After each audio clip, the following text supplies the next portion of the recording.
Egypt, a land of hidden treasures, buried secrets, and spectacular new finds.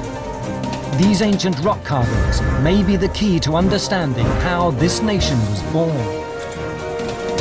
They bring to life a long-forgotten king called Scorpion. The evidence suggests his reign laid the groundwork for history's most enduring civilization. Can today's archaeologists piece together the world of the Scorpion King?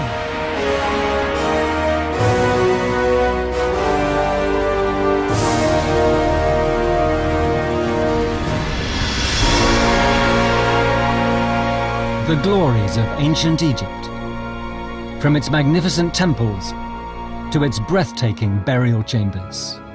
Archaeologists have struggled to explain how this extraordinary society suddenly came into being 5,000 years ago. But now the latest in a series of discoveries is changing the way they think about the dawn of civilization itself.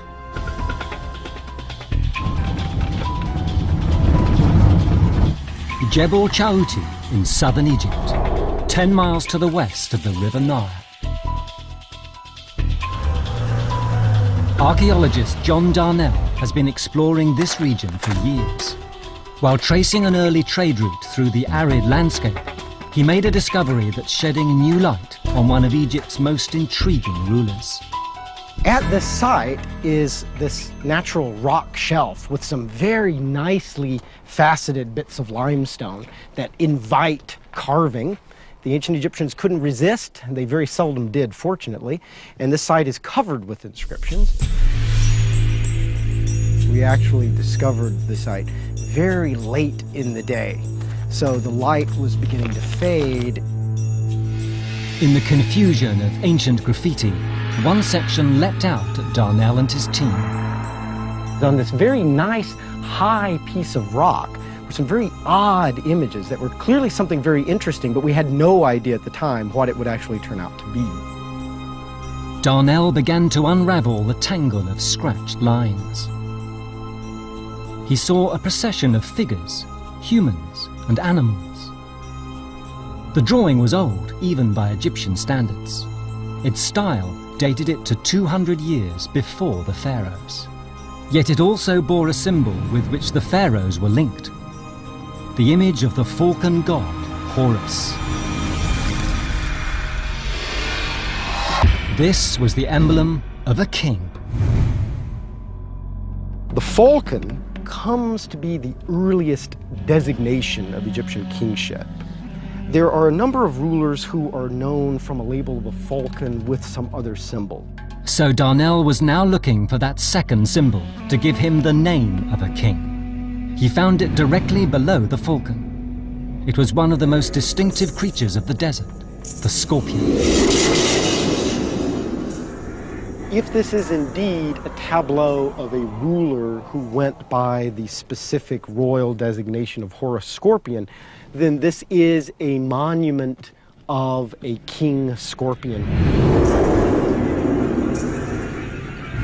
And an actual attempt at a historical treatise of some event during the reign of King Scorpion. Darnell still had to decode the scene's exact meaning, but the name itself caused great excitement. Historians had been hunting King Scorpion for nearly 100 years. The Scorpion King actually is like a mysterious king. His name is very interesting to everyone.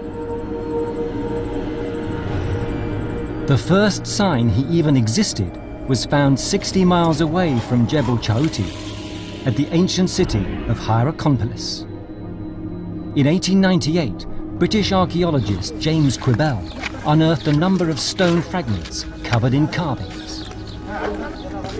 When he pieced them together, they formed a mace head. The mace, a stone mounted on a wooden shaft, was an early weapon of war.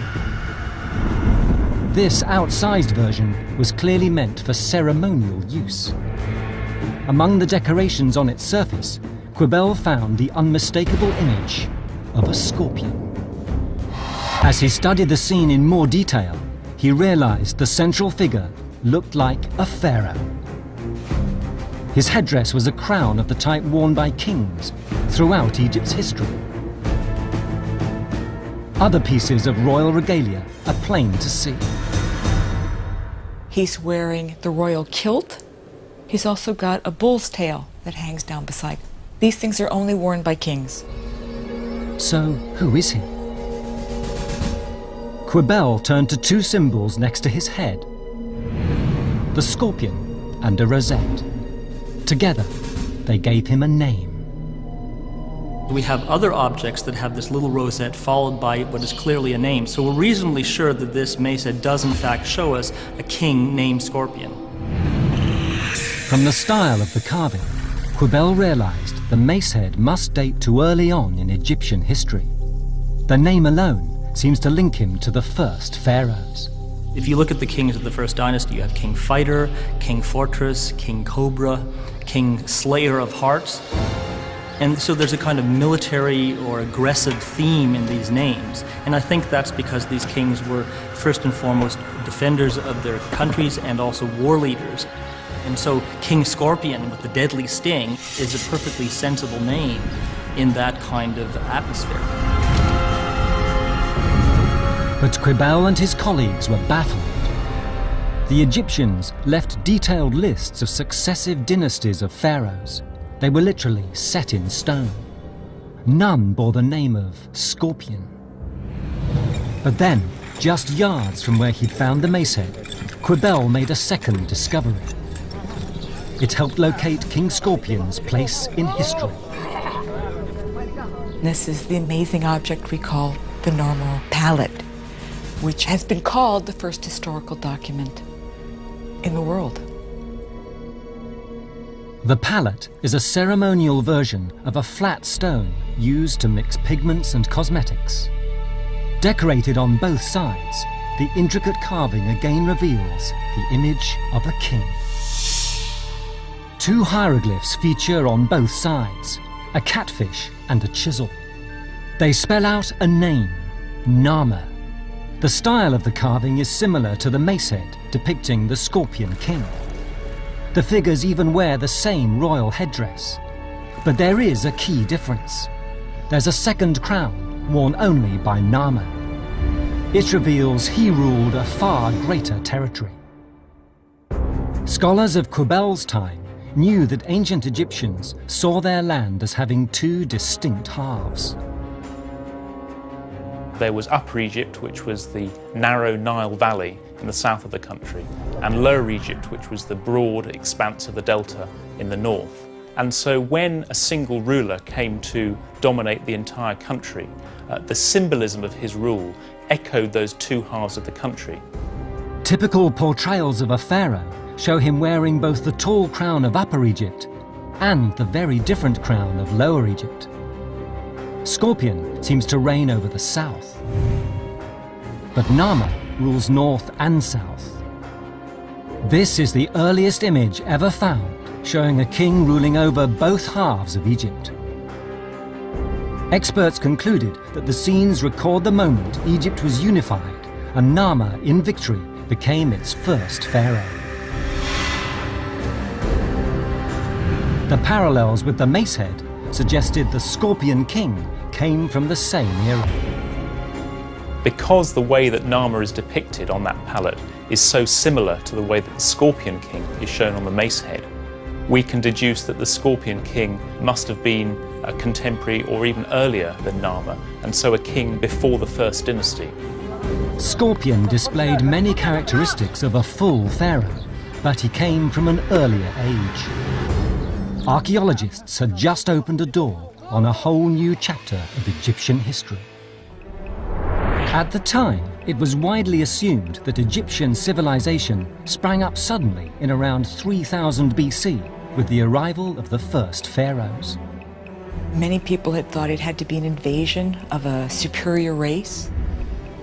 The exquisite beauty of the things that the Egyptian civilization created. At the turn of the century, people didn't want to believe this was coming out of Africa. They wanted to root it in Mesopotamia or even in Europe. in some ways it was quite racist. Few Egyptologists question the accepted idea that the pharaohs were foreign invaders bringing rapid progress to a backward country. But with Quibel's discovery of a king who predated the pharaohs, cracks began to appear in this theory. The history books were about to be rewritten. The discovery that there were kings even before Narmer, even before the first dynasty, has forced Egyptologists to invent a new term, Dynasty Zero, which really comprises all the rulers from different parts of the country who reigned before the first dynasty.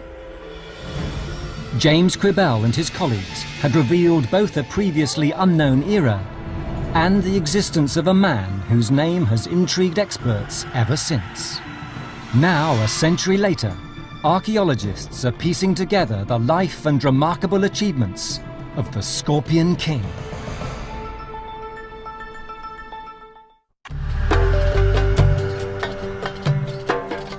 Darnell is convinced these strange figures record a key event in Scorpion's life. Going from right to left, then following the scorpion, is a standard, a divine standard, apparently an animal on a vertical pole, which is followed by a man in a long cloak holding a staff, possibly a priestly figure. This is the depiction of a prisoner. His arms are tied in a hideously contorted fashion behind his back. His hair is billowing out behind him rather wildly, and he's tied to this rope held apparently in the hands of this large male figure brandishing a mace in the hand. Darnell believes this is King Scorpion himself. His pose alone bears a striking resemblance to an image carved time and again by successive Egyptian pharaohs. Towering over an enemy prisoner, mace raised, they prepare to deliver a final blow. The scene was often just symbolic, but could also mark a military victory. Darnell believes his tableau celebrates a genuine battle. He sees further evidence in the pairing of a stork and a serpent at its center. It's been suggested that the stork and serpent symbolizes essentially order over chaos. That would mean in this tableau that the author is trying to tell us that this depiction of King Scorpion and his prisoner means victory. So who has the Scorpion King defeated and taken prisoner? One clue may lie in the location of the rock itself. It's on a road leading away from the ancient city of Naqada. Before the pharaohs unified Egypt, Naqada was a rival power base to Hierakonpolis and Abydos, the other great cities of southern Egypt. We can visualize those three kingdoms beginning to compete for ultimate authority over the whole of Upper Egypt as we move through the pre-dynastic period. On the carved mace head, King Scorpion wears the tall crown of Upper Egypt, suggesting that it was he who won this power struggle. Darnell believes the rock carving may record a decisive battle along the way. As Scorpion and his prisoner are facing towards the ascent of the road behind, it looks as though he's leading his prisoner from the region of Naqada back along this road, probably towards Abydos. If so, this is a milestone in the history of Egypt. By overcoming Naqada, the Scorpion King would have united all of Upper Egypt, the south, under his rule. This in turn paved the way for his successor, Narmer, to extend his power to the north and unite the whole of Egypt under its first pharaoh. I believe the Scorpion tableau commemorates the event that was probably the final military action leading to the unification of Upper Egypt and the establishment of Dynasty Zero. Darnell has dated the rock carving to around 200 years earlier than the mace head.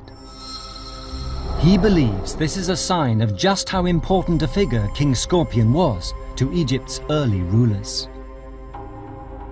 I believe that the scorpion mace head may very well have been carved under Narmer in honor of the person Narmer may have believed to be the unifier of Upper Egypt, his spiritual and political predecessor. It may be that Narmer's final domination of Egypt would never have happened without Scorpion's triumph in the south. On the mace head, this is shown as a crushing victory. Above the Scorpion King, the series of poles topped with standards are thought to represent different regions. The symbolism is brutal. From each standard, a lapwing bird hangs by its neck, signifying the subjugation of each region's people to their new scorpion master. It's perhaps a glimpse into the harsh world he inhabited. To rise to the top in that kind of world, kings such as the Scorpion King must have been not only very strong leaders with great military skill, but also very charismatic leaders with the ability to garner support and to motivate people to follow them in their quest for glory. Darnell believes his find has revealed Scorpion as a great warrior king, the man who first brought the territory of southern Egypt under the control of one ruler. But archaeologists have also discovered new evidence for the achievements of his reign. They found it in his tomb.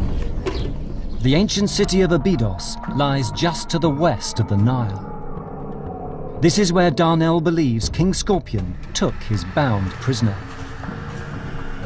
It is also the burial place of Egypt's earliest pharaohs. Egyptians believed Osiris, the god of the dead, was buried here. That the site is littered with fragments of pottery is testament to this belief.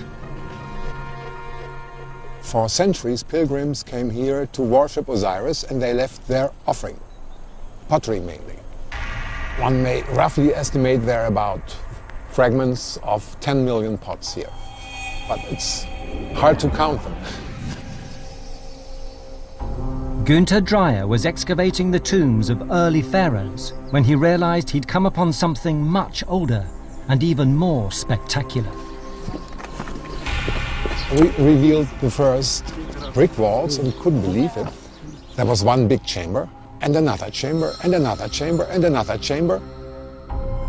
Now hidden once more beneath the sands to protect the mud brick structures, the tomb is composed of 12 chambers measuring over 800 square feet. Carbon dating revealed it had been built some 200 years before the first pharaohs. We were so surprised because we didn't expect a tomb of that size for that period. So all this changed our idea of the early development of Egypt completely. It was christened Tomb UJ. That's Tomb UJ as we excavated it. This large chamber is the burial chamber to the west. There is some discoloration on the floor indicating the position of a large wooden shrine. Whoever had been buried here was rich and powerful. Grave robbers had stripped out any precious objects, but numerous jars remained that had once contained supplies of oil and beer. There were 700 wine jars, enough to provide nearly 1,200 gallons. Then Dreyer had a breakthrough moment, proof that this was the tomb not of some wealthy merchant, but of a king. In the corner here we found this crooked scepter in ivory, as a leftover of the equipment of the king, certainly indicating that that was the tomb of a ruler. The ivory scepter was a precursor of the crook buried in Tutankhamun's tomb over 18 centuries later, one of the key symbols of a pharaoh's power. But which ruler did the scepter belong to? As Dreyer pieced together the pottery fragments, he discovered more clues, symbols of plants and animals. The jars originally contained oil or fat. Dreyer believes the markings show the estate that they came from and that each animal is the name of the estate's owner. Among the motifs is a scorpion. This scorpion with his claws and the poisonous tail here. And a little plant below. And it wasn't just one jar. By far most frequent are the scorpions with the plant. We have about 70 scorpions, but only 6 fish, 5 snails, and so on. All these jars probably came from an estate founded by a ruler scorpion. And that's why we think that this is the tomb of that very scorpion. Dreyer is convinced he has found the burial place of a king called Scorpion. And its date is a close match for the rock carving tableau discovered some 40 miles away by John Darnell. What's very interesting about this tableau is that some of the closest parallels for various elements come from Tomb UJ at Abydos. In fact, based on style, on the iconography, this tableau could very well date to the lifetime of the man buried in Tomb UJ. It seems that when the South was first unified, King Scorpion chose Abydos as the burial place for its rulers. The find was a major breakthrough in the search for this elusive figure.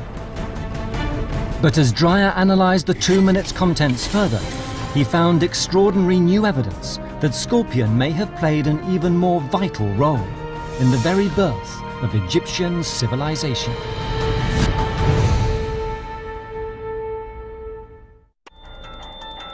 Dreyer believes this was the origin of the palace-like tombs of the pharaohs.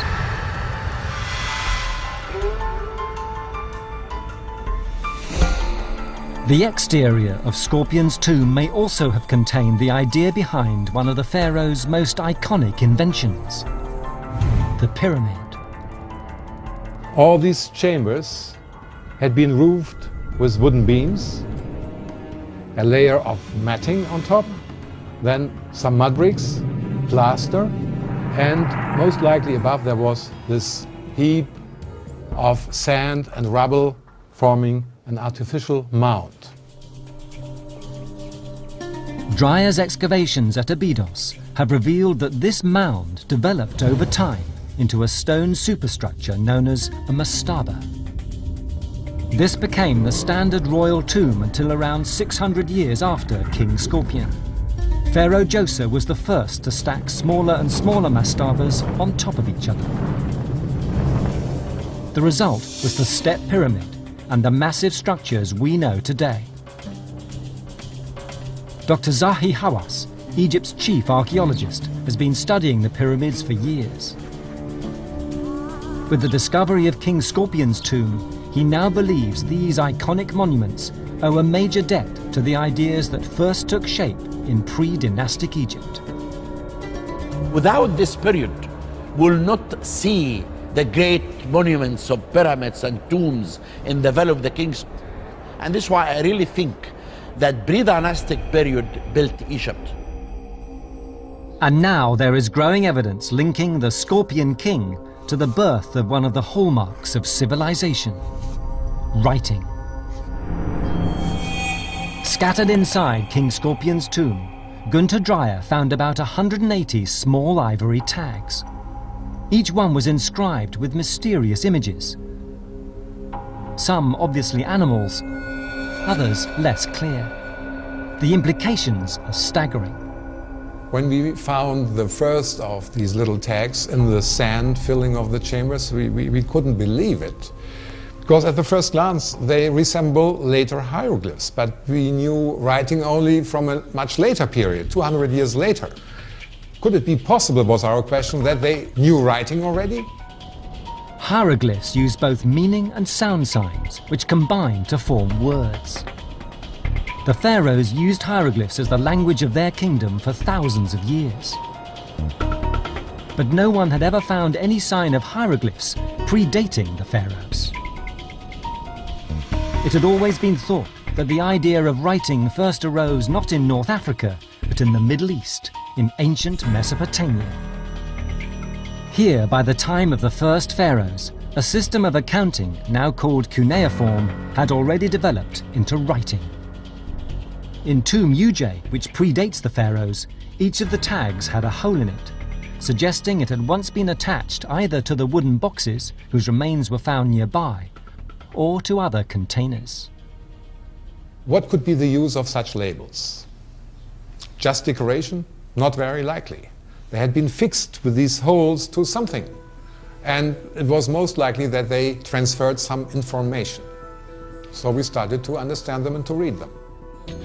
The breakthrough came when Dreyer found tags that made sense as hieroglyphs. One showed a stork and a seat. What could be the meaning? Seated stork? Not very likely. But we know from later hieroglyphic writing, they represent phonetic values, phonetic sounds. The stork would be read ba, the seat, set. Together we could read Ba Set, and that in fact is the name of a city in the delta. Ba Set was an ancient city over 300 miles to the north of Abydos. Dreyer now found other tags that could also be read as Egyptian place names. The important thing is this is phonetic writing. Signs represent sounds of a language. And that's a major step in developing of writing. And these are the earliest examples of such phonetic writing, much earlier than what we know from Mesopotamia. It means that the oldest piece of writing ever found is Egyptian. Dreyer's discovery is momentous. And it shows the birth of civilization came with writing to Egypt long time before we thought.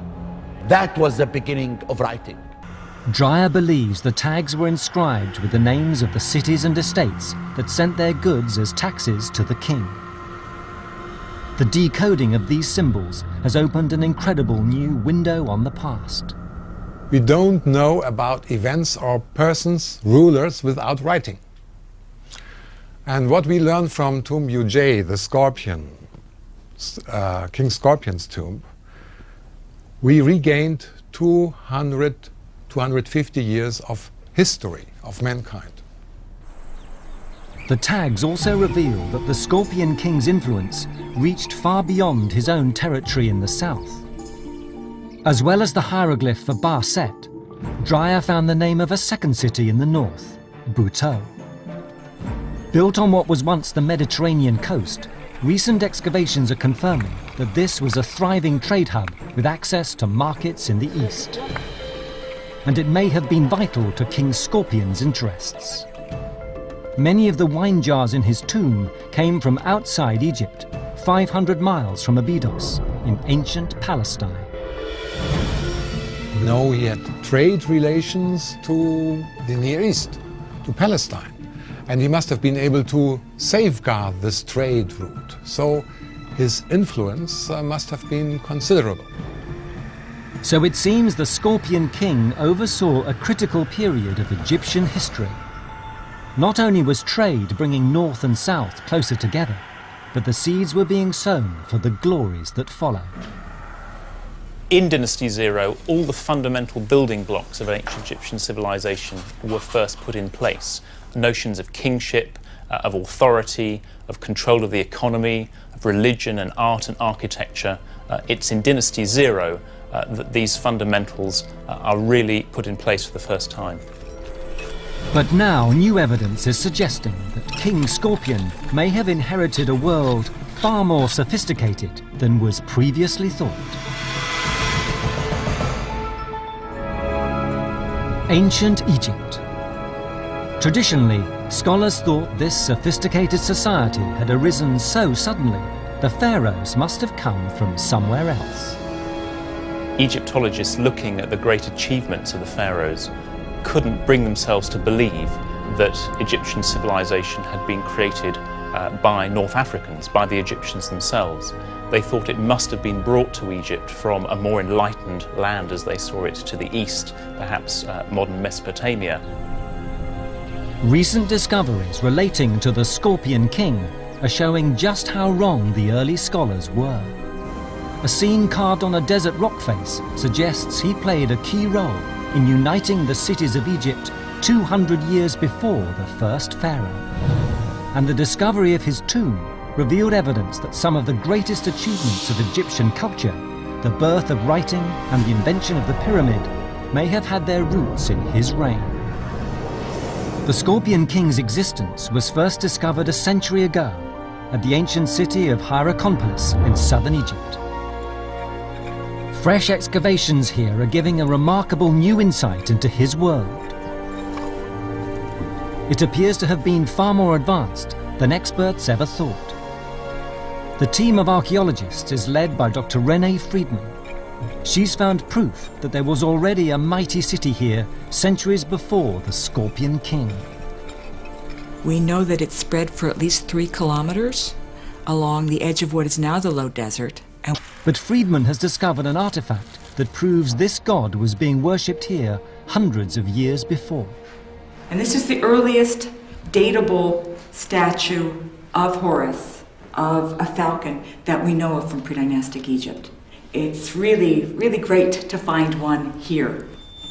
Friedman has dated the falcon to 700 years before the first pharaohs. Her team have made other finds from the same period. They too are the earliest examples of their kind. One of the pharaoh's hallmarks was their centralized production of food and drink. Rations were then distributed to the people as pay or handouts. Evidence that this system was in place much earlier at Hierakonpolis has emerged with the discovery of an industrial-scale catering operation. In the center would have been a large ceramic vat that would have stood about this tall, perhaps, and supporting it and suspending it up above the ground were these fire bars. And they had these fishtail ends, and they're arranged kind of on an angle, and then they would be cemented to the pot, so it stays absolutely still. And then fire is added around the sides. So what you're getting is a low, even heat. 7 more huge vats filled the gully. Walls of mud and pottery fragments enclosed the space, making sure the heat didn't escape. The final product was another surprise. We get this residue, which is essentially burnt sugars. Imagine taking sugar and burning it to the bottom of your pot. That's what we're getting. But we've done the starch analysis on it, and we can see that the starches have been fermented. So we know for sure that what they're making here is beer. Beer made from bread was a staple part of the Egyptian diet in the time of the pharaohs. And it's clear there was already a huge demand in ancient Hierakonpolis. The brewery, with at least 8 vats, would have made over 1,000 gallons of beer every time it was in use. And it's estimated it could be brewing beer every 2 days. It's more than just what one family might need. For Friedman, it's further proof that Egypt began much earlier than anyone had ever thought. No one had expected this kind of advanced civilization at this period. And it continued to be a real question, both in our minds and other people's. Well, who's running the show then? Not far from the breweries, the city of the Falcon God is yielding up a spectacular answer. Friedman has uncovered the foundations of a tomb complex. It's the burial ground of the ancient king of Hierakonpolis. This is the largest tomb of its time period yet known, and that time period is about 3800 BC. It's 5.5 meters by 3 meters, so it's 2 to 3 times larger than anything we've ever known. The excavations are revealing building projects on a monumental scale. King Scorpion's ancestors may have lived among them, and they could also have inspired the massive architecture of the pharaohs. Around the tomb are holes which once held wooden columns. One base is still intact, an extraordinary 6 millennia later. It's made from acacia wood, a sign that trees once grew in this barren landscape. The posts were embedded to a depth of almost 5 feet. Friedman believes they were meant to support a huge structure. You may be looking at something that's 6 meters above ground. An acacia tree at full size can grow to be 10 meters. So it could be something quite dramatic. The span between the posts suggests they were designed to take a roof, possibly of reed matting. Fragments of red plaster and cedarwood from the Middle East point to walls expensively finished and decorated with colourful designs. To imagine these tall structures with this splash of color must have been really impressive, a real sight to be seen. Inside the tomb itself, excavators found objects that prefigure some of the classic works of art commissioned by the pharaohs. They include the nose and ears from Egypt's earliest life-size statue and ceramic burial masks. You're trying to protect your head, you're trying to protect your face for eternity. So they are the precursors of the gilded masks, the mask of Tutankhamun with its gold and its lapis lazuli incrustations. This is where it all began. Just yards from the tomb, the archaeologists found the remains of a second wooden structure. This was also a clear prototype for the stone architecture of the pharaohs. So over here we have what must be a funerary temple. The earliest in Egypt, like everything here. It's a whole area where there's no graves, but we have these large pillared halls. Imagine a forest of columns rising up. With a design similar to the tomb but on a much larger scale, this was a sophisticated structure that would have stunned those who walked through it. Again, we also know that there was color. We have plaster on the walls. We have red, we have green, we have figural decorations. So imagine walking into something like that, standing proud in this wadi. This was the direct ancestor of the monumental hyper-style hall at Karnak, built some 2,000 years later. Excavations have revealed an entire royal cemetery, a sacred enclosure full of tombs and temples. It's now clear that Scorpion and the kings of Dynasty Zero built on the achievements of the rulers buried here. Kings that were once considered to be the first, the earliest, are now clearly just the heirs to a long tradition of development and innovation that began 500 years before they were even born. The finds at Hierakonpolis may help experts to imagine the city King Scorpion would have lived in. Now archaeologists are seeing clues in his intriguing royal regalia that could take the history of Egypt even further back in time. Inside the tomb, which may once have held the body of King Scorpion, archaeologists found a crooked scepter, a precursor of one buried with King Tutankhamun 18 centuries later. Experts now see it as a sign that Egyptian culture may have had its earliest roots in a surprising place, the desert. Today, most of Egypt's population is crammed into the narrow strip of cultivated land that borders the Nile. To the east and west lie large swathes of arid desert.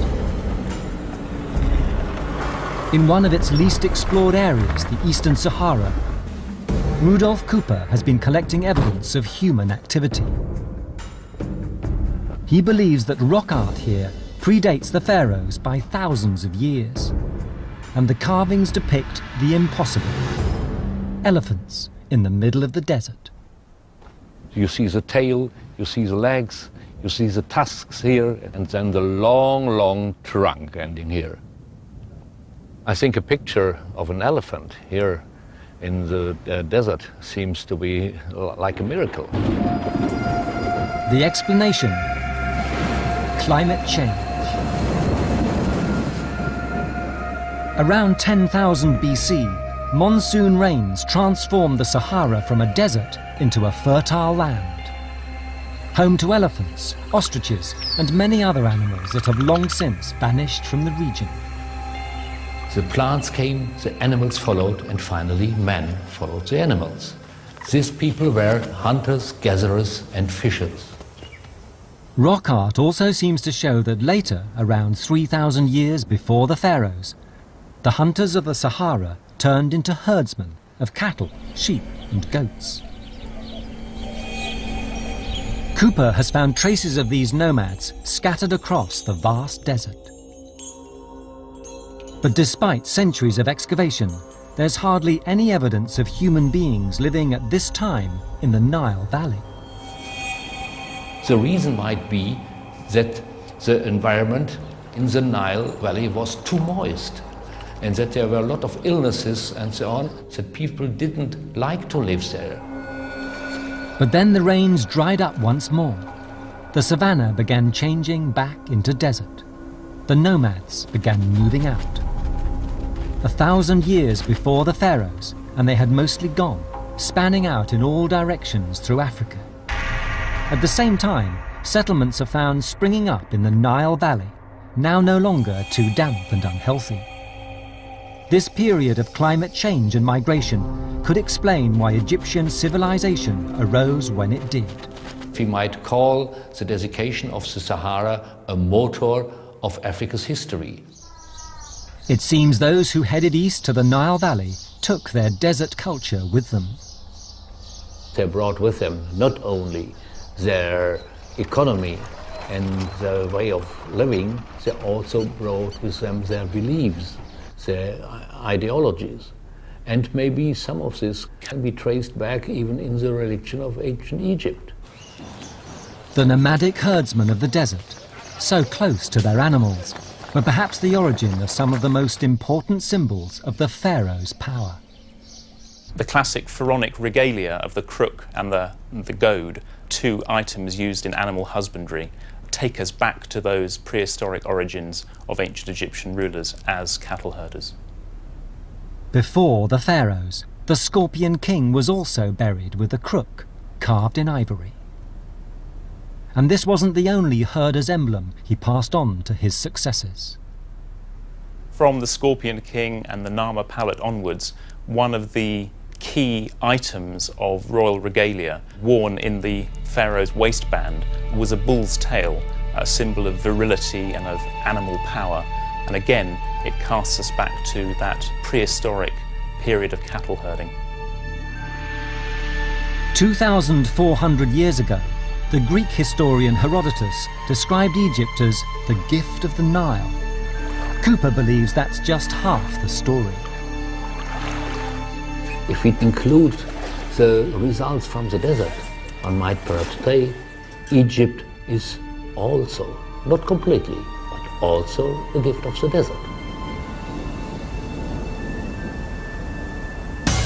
These discoveries are completing the work begun by James Quibell, who first revealed the Scorpion King's existence a century ago. He was among the first to question the common assumption that a superior race arrived from outside to kick-start Egyptian civilization. Now a very different picture has emerged. Egypt no longer seems to arise as if from nowhere with the pyramids or with the First Dynasty, but we can trace its origins right back into prehistory, and it puts a whole new light on the development of civilization in North Africa. The search for the Scorpion King has revealed a man who was a pivotal figure in the creation of ancient Egypt. He was a mysterious king, but now we can really see what he did, what kind of things that he achieved, and we can see a real man in front of us. He built on the achievements of earlier cultures, epitomized by the great city of Hierakonpolis.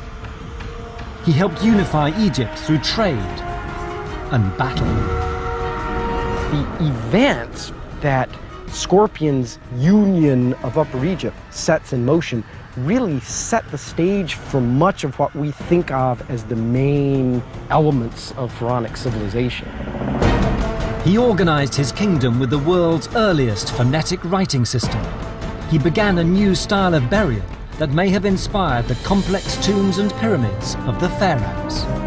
Now at last, experts are discovering the true origins of ancient Egypt and the remarkable legacy of the Scorpion King.